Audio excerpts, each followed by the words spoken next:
YouTube channel. ನಾನು ಇವತ್ತಿನ ಒಂದು ವಿಡಿಯೋದಲ್ಲಿ ನಾರ್ಮಲಾಗಿ ಯಾವ ರೀತಿ ಡೆಲಿವರಿ ಪೇಯ್ನ್ಸ್ ಬರುತ್ತೆ, ಯಾವ ರೀತಿ ನಾವು ಅದನ್ನು ನೋಡಬೇಕು, ನಮಗೆ ಗೊತ್ತಾಗಬೇಕು ಏನು ಪೇಯ್ನು ಅಂತ ಅಂದ್ಬಿಟ್ಟು ಯಾವ ರೀತಿ ನಮ್ಗೆ ಗೊತ್ತಾಗುತ್ತೆ ಅದು ಡೆಲಿವರಿ ಪೇಯ್ನಾ ಅಲ್ವಾ, ನಾವು ಯಾವ ಸಿಮ್ಟಮ್ಸ್ ಇದ್ದರೆ ನಾವು ಹಾಸ್ಪಿಟಲ್ಗೆ ಹೋಗಬೇಕು ಅಂದ್ಬಿಟ್ಟು ನಾನು ಇವತ್ತಿನ ವೀಡಿಯೋದಲ್ಲಿ ಹೇಳ್ತೀನಿ. ಅದಕ್ಕೂ ಮುಂಚೆ ನನ್ನ ಚಾನಲ್ನ ಇನ್ನೂ ಯಾರೆಲ್ಲ ಸಬ್ಸ್ಕ್ರೈಬ್ ಮಾಡ್ಕೊಂಡಿರೋ ನೋಡ್ತಾ ಇದ್ದೀರಾ, please like, share and subscribe to my YouTube channel Sandhya Pradeep vlogs. ಈ ಒಂದು ವಿಡಿಯೋ ತುಂಬ ಜನ ಪ್ರೆಗ್ನೆಂಟ್ ಅವ್ರಿಗೆ ಯೂಸ್ ಆಗುತ್ತೆ ಅಂತ ಅಂದ್ಕೊಂಡಿದ್ದೀನಿ. ಸೊ ನೋಡೋಣ ಬನ್ನಿ, ನಾನು ಯಾವ್ಯಾವ ಸಿಮ್ಟಮ್ಸ ಹೇಳ್ತೀನಿ, ಇದನ್ನು ತುಂಬ ಮೇಜರಾಗಿ ನೀವು ಫಾಲೋ ಮಾಡಬೇಕಾಗುತ್ತೆ. ನನ್ನ ಒಂದು ಎಕ್ಸ್ಪೀರಿಯನ್ಸ್ ಇರೋದ್ರಿಂದ ನಾನು ಈ ವಿಡಿಯೋನ ಮಾಡ್ತಾಯಿದ್ದೀನಿ. ಅಂತಂದರೆ ನನ್ನ ಒಂದು ನಾರ್ಮಲ್ ಡೆಲಿವರಿ ಸಿಮ್ಟಮ್ಸ್ ನನಗೆ ಯಾವ ರೀತಿ ಇತ್ತು, ನಾನು ಯಾವ ಸಿಮ್ಟಮ್ಸ್ ನನಗೆ ಬಂದಾಗ ನಾನು ಹಾಸ್ಪಿಟಲ್ಗೆ ಹೋದೆ ಅಂದ್ಬಿಟ್ಟು ನಾನು ಈ ಒಂದು ವ್ಲಾಗಲ್ಲಿ ಎಕ್ಸ್ಪ್ಲೈನ್ ಮಾಡ್ತೀನಿ. ನಾನು ಯಾವ ಪಾಯಿಂಟ್ಸ್ ಹೇಳೋದನ್ನು ಸ್ವಲ್ಪ ಇಂಪಾರ್ಟೆಂಟ್ ಪಾಯಿಂಟ್ಸ್ ಅಂತಲೇ ಹೇಳ್ಬೋದು.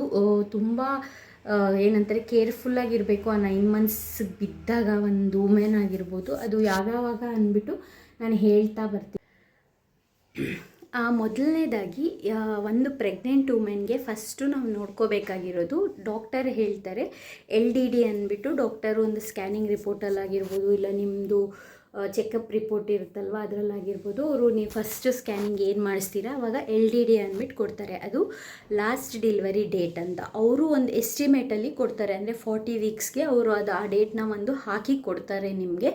ಬಟ್ ಅದೇನಪ್ಪ ಅಂತಂದರೆ ಜಸ್ಟು ನಮಗೆ ಒಂದು ಇದಕ್ಕೆ ಕೊಟ್ಟಿರ್ತಾರೆ, ಅಂದರೆ ಒಂದು ಎಸ್ಟಿಮೇಟಾಗಿ ಈ ಡೇಟಿಗೆ ನಿಮ್ಮ ಡೆಲಿವರಿ ಆಗ್ಬೋದು ಅಂದ್ಬಿಟ್ಟು ಕೊಡ್ತಾರೆ. ಮತ್ತು ಅದನ್ನು ಅಂದರೆ 3 monthsಗಾಗಿರ್ಬೋದು, 5 monthsಗೆ, 7 monthsಗೆ, 9 monthsಲ್ಲಿ ಸ್ಕ್ಯಾನಿಂಗ್ ಮಾಡಿಸ್ತೀವಲ್ಲ, ಅದನ್ನು ಒಂದೊಂದು ನಿಮ್ಮ ಒಂದು ಸ್ಕ್ಯಾನಿಂಗ್ ರಿಪೋರ್ಟ್ ನೋಡಿಬಿಟ್ಟು ಅದನ್ನು ಚೇಂಜ್ ಕೂಡ ಮಾಡ್ತಾರೆ.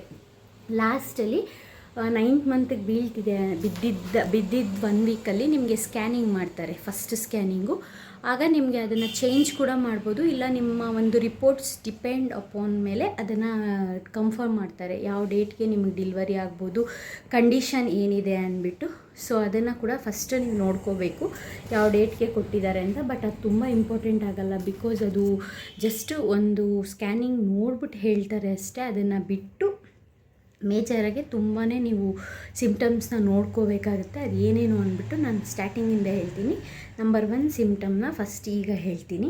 ಏನಪ್ಪ ಅಂತ ಹೇಳಿದ್ರೆ ಪೇಯ್ನ್ ಬರುತ್ತೆ. ಅಂದರೆ ನಿಮಗೆ 9 months ಬಿದ್ದ ಮೇಲೆ ಫಸ್ಟು ನೀವು ಮಗುದು ಮೂಮೆಂಟ್ಸ್ನ ಚೆಕ್ ಮಾಡ್ಕೋಬೇಕಾಗುತ್ತೆ. ನನಗೆ ಡಾಕ್ಟರ್ ಫಸ್ಟೇ ಹೇಳಿದರು ಪರ್ ಡೇ ನಿಮಗೆ 4 to 5 times ಆದರೂ ಅಟ್ಲೀಸ್ಟ್ ಮೂಮೆಂಟ್ಸ್ ಆಗಬೇಕು ಬೇಬಿದು. ಅದನ್ನು ನೀವು ಫೀಲ್ ಮಾಡ್ಕೋತಾ ಇರಬೇಕು ಆವಾಗ ಬಾಡಿ ಅಂದರೆ ನೀವು ಮಗುದು ಬಂಪ್ ಇರುತ್ತಲ್ಲ ಅದ್ರ ಕಡೆ ಗಮನ ಕೊಡ್ತಾ ಇರಬೇಕು ಯಾವಾಗ ಬೇಬಿ ಮೂಮೆಂಟ್ಸ್ ಆಗುತ್ತೆ ಅಂತ.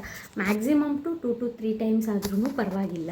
ಡೆಲಿವರಿ ಪೇಯ್ನ್ ಬರುತ್ತೆ. ಫಸ್ಟು ಲೇಬರ್ ಪೇಯ್ನ್ ಬರೋದು ಯಾವ ರೀತಿ ಅಂತ ಹೇಳಿದ್ರೆ, ನಿಮಗೆ ಬಾಡಿ ಏನಿರುತ್ತೆ ಅಲ್ವ ಬ್ಯಾಕ್ ಸೈಡಿಂದ ಹಿಡಿದು ಬಂಪ್ ಇರುತ್ತಲ್ವ ಅಲ್ಲಿವರೆಗೂ ಟೈಟ್ ಆಗುತ್ತೆ. ಅದು ಬಾಡಿ ಹೆಂಗೆ ಅಂತಂದರೆ ಬಿಟ್ಟು ಬರುತ್ತೆ. ಅಂದರೆ ನಿಮಗೆ 1 hourಗೆ ಬರುತ್ತೆ. ಮುಂಚೆ ಅಂತಂದರೆ 9 months ಒಳಗಡೆ ನಿಮ್ಗೆ ಅಷ್ಟು ಹೊಟ್ಟೆ ನೋವಾಗಿರ್ಬೋದು, ಸೊಂಟ ನೋವಾಗಿರ್ಬೋದು ಅದು ಬರಲ್ಲ. ಇನ್ನೂ ಕ್ಲಿಯರಾಗಿ ಹೇಳಬೇಕು ಅಂತಂದರೆ ನಿಮ್ಮ ಒಂದು ಪೀರಿಯಡ್ಸ್ ಟೈಮ್ ಏನಿರುತ್ತೆ, ಅಂದರೆ ಅರ್ಲಿ ಪ್ರೆಗ್ನೆನ್ಸಿ, ಅಂದರೆ ಬಿಫೋರ್ ಪ್ರೆಗ್ನೆನ್ಸಿ ನೀವು ಮುಂಚೆ ಪೀರಿಯಡ್ಸ್ ಆಗ್ತಿರ್ತೀರ ಅಲ್ವಾ. ಸೊ ಆಗ ನಿಮಗೆ ಯಾವ ಪೇಯ್ನ್ ಬರುತ್ತೆ, ಲೆಗ್ ಪೇಯ್ನ್ ಆಗಿರ್ಬೋದು, ಹೊಟ್ಟೆ ನೋವಾಗಿರ್ಬೋದು, ಇಲ್ಲ ಸೊಂಟ ನೋವಾಗಿರ್ಬೋದು, ಅದು ಯಾವ ರೀತಿ ಬರುತ್ತೆ ಅದೇ ರೀತಿಯೇ ಸ್ಟಾರ್ಟಿಂಗ್ ಬರುತ್ತೆ ನಿಮಗೆ ಲೇಬರ್ ಪೇಯ್ನ್ ಕೂಡ.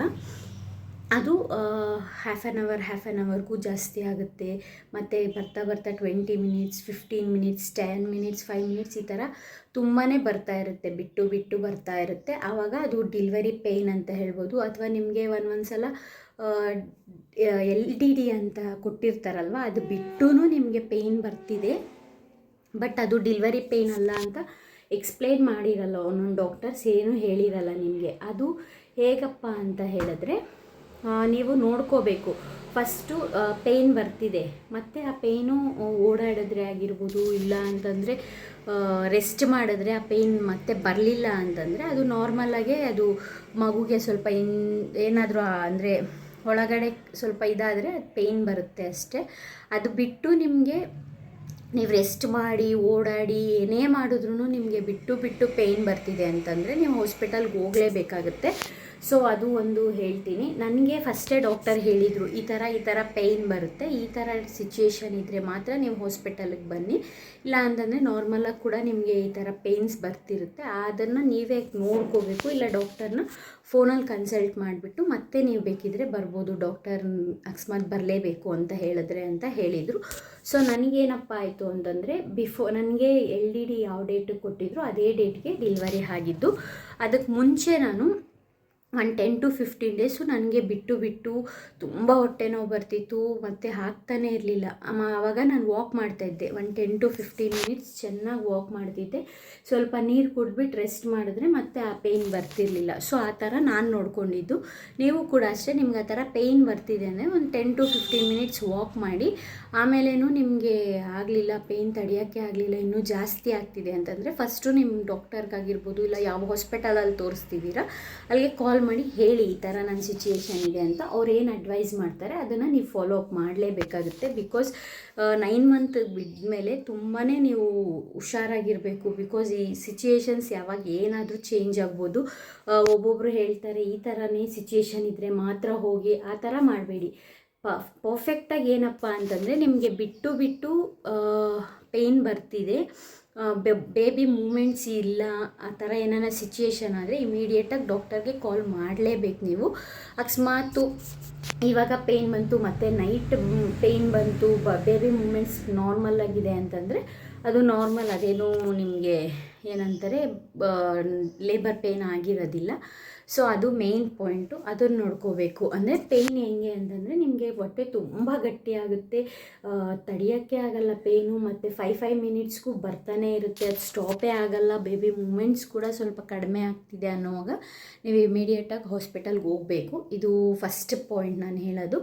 ನೆಕ್ಸ್ಟ್ ಸೆಕೆಂಡ್ ಪಾಯಿಂಟ್ ಬಂದು ಏನಪ್ಪ ಅಂತ ಹೇಳಿದರೆ ವಾಟರ್ ಬ್ರೇಕ್ ಅನ್ನೋದು ತುಂಬ ಇಂಪಾರ್ಟೆಂಟ್ ಆಗುತ್ತೆ. ಇದರಿಂದ ಮಗುನ ತುಂಬ ಹುಷಾರಾಗಿ ನೋಡ್ಕೊಬೇಕು. ನಾನು ಇದ್ರದ್ದು ನೆಕ್ಸ್ಟ್ ಇನ್ನೊಂದು ವ್ಲಾಗ್ ಮಾಡ್ತೀನಿ, ವಾಟರ್ ಬ್ರೇಕಲ್ಲಿ ಯಾವ್ಯಾವ ರೀತಿ ನಾವು ಸಿಚುಯೇಷನ್ಸ್ನ ಹ್ಯಾಂಡಲ್ ಮಾಡಬೇಕು, ಯಾವ ಥರ ಇದ್ದಾಗ ನಾವು ಹಾಸ್ಪಿಟಲ್ಗೆ ಹೋಗಲೇಬೇಕು ಅಂದ್ಬಿಟ್ಟು. ಇದು ಒಂದು ಸಿಂಪಲಾಗಿ ಹೇಳಬೇಕು ಅಂತಂದರೆ ವಾಟರ್ ಬ್ರೇಕ್ ಆಗುತ್ತೆ ಮಗುಗೆ. ಅಂದರೆ ನಿಮಗೆ ವಾಟರ್ ಬ್ರೇಕ್ ಆದಾಗ ಹೆಂಗಿರುತ್ತೆ ಅಂತಂದರೆ ನಿಮ್ಮದು ಏನು ಪ್ಯಾಂಟ್ ಇರುತ್ತೆ ಅದು ಇದಾಗ್ತಾ ಬರುತ್ತೆ, ನೆನೆಯುತ್ತಾ ಬರುತ್ತೆ. ಅಂದರೆ ನೀವು ಏನಂತಾರೆ ಟಾಯ್ಲೆಟ್ಗೆ ಹೋಗಿಲ್ಲ ಅಂತಂದ್ರೂ ಪ್ಯಾಂಟ್ ಏನಿರುತ್ತೆ ಅದು ನೆನೀತಾ ಬರುತ್ತೆ, ಮತ್ತು ತುಂಬ ವಾಶ್ರೂಮ್ಗೆ ಹೋಗಬೇಕು ಅಂತ ಅನಿಸ್ತಿರುತ್ತೆ.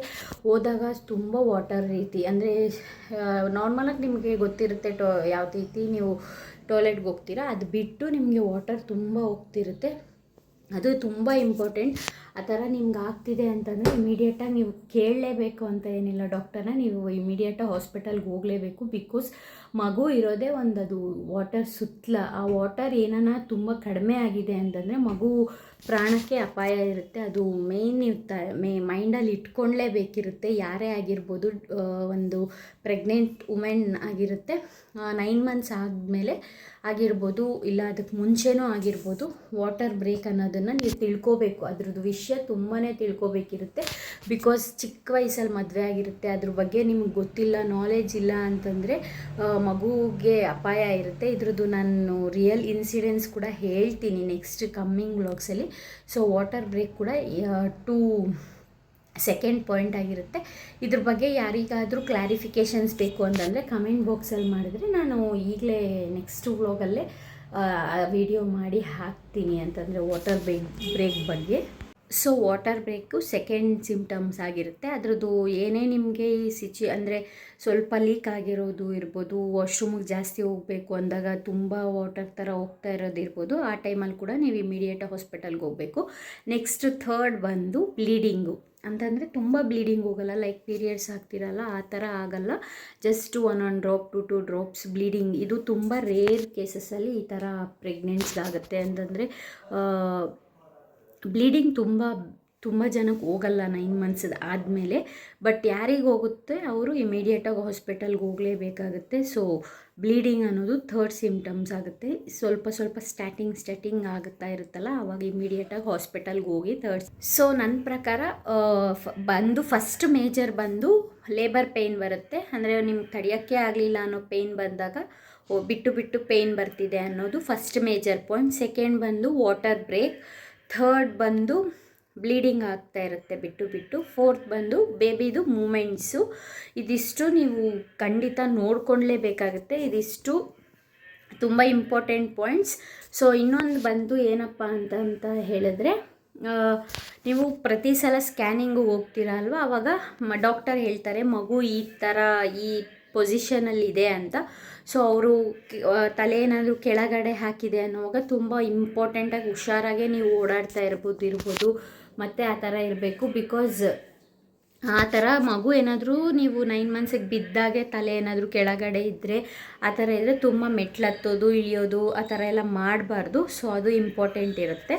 ಸೊ ಇದೆಲ್ಲ ಇಂಪಾರ್ಟೆಂಟ್ ಆಗುತ್ತೆ. ನನಗೆ ಯಾವ ರೀತಿ ಲೇಬರ್ ಪೇನ್ ಬಂತು, ನಾನು ಯಾವ ಟೈಮಲ್ಲಿ ನಾನು ಹಾಸ್ಪಿಟಲ್ಗೆ ಹೋದೆ ಅಂದ್ಬಿಟ್ಟು ನಾನು ಹೇಳ್ತೀನಿ. ಯಾರಿಗಾದರೂ ಅದ್ರದ್ದು ಅಂದರೆ ನಾನು ಆಲ್ರೆಡಿ ನಾರ್ಮಲ್ ಡಿಲ್ವರಿದು ನನ್ನ ಡಿಲ್ವರಿ ಸ್ಟೋರಿನ ನಾನು ಅಪ್ಲೋಡ್ ಮಾಡಿದ್ದೀನಿ. ಬಟ್ ಇನ್ನೂ ಯಾರೆಲ್ಲ ಅದನ್ನು ನೋಡಿಲ್ಲ ಅಂತಂದರೆ ಅದನ್ನು ನೋಡ್ಕೊಂಡು ಬಂದು ನಂದು ಜಸ್ಟ್ ಡಿಲ್ವರಿ ಹಿಂದಿನ ದಿವಸ ಮತ್ತು ಅವತ್ತು ಯಾವ ರೀತಿ ಡೇ ಇತ್ತು ಅನ್ನೋದು ಯಾರಿಗಾದರೂ ಬೇಕಿದ್ದರೆ ಕಮೆಂಟ್ ಬಾಕ್ಸಲ್ಲಿ ಕಮೆಂಟ್ ಮಾಡಿ. ನಾನು ಅದ್ರದ್ದು ಕೂಡ ನಾನು ಶೇರ್ ಮಾಡ್ಕೋತೀನಿ ಏನಂತಾರೆ ಎಕ್ಸ್ಪೀರಿಯನ್ಸ್ನ. ಸೊ ನನ್ನ ಚಾನಲ್ನ ಇನ್ನೂ ಯಾರೆಲ್ಲ ಸಬ್ಸ್ಕ್ರೈಬ್ ಮಾಡ್ಕೊಂಡಿರೋ ನೋಡ್ತಾ ಇದ್ದೀರಾ, please like share and comment. ನನ್ನ ಚಾನಲ್ನ ಬೇಗ ಬೇಗ ಸಬ್ಸ್ಕ್ರೈಬ್ ಮಾಡ್ಕೊಂಡು ನೋಡ್ರಿ ಅಂತ ಹೇಳ್ತೀನಿ. Thank you.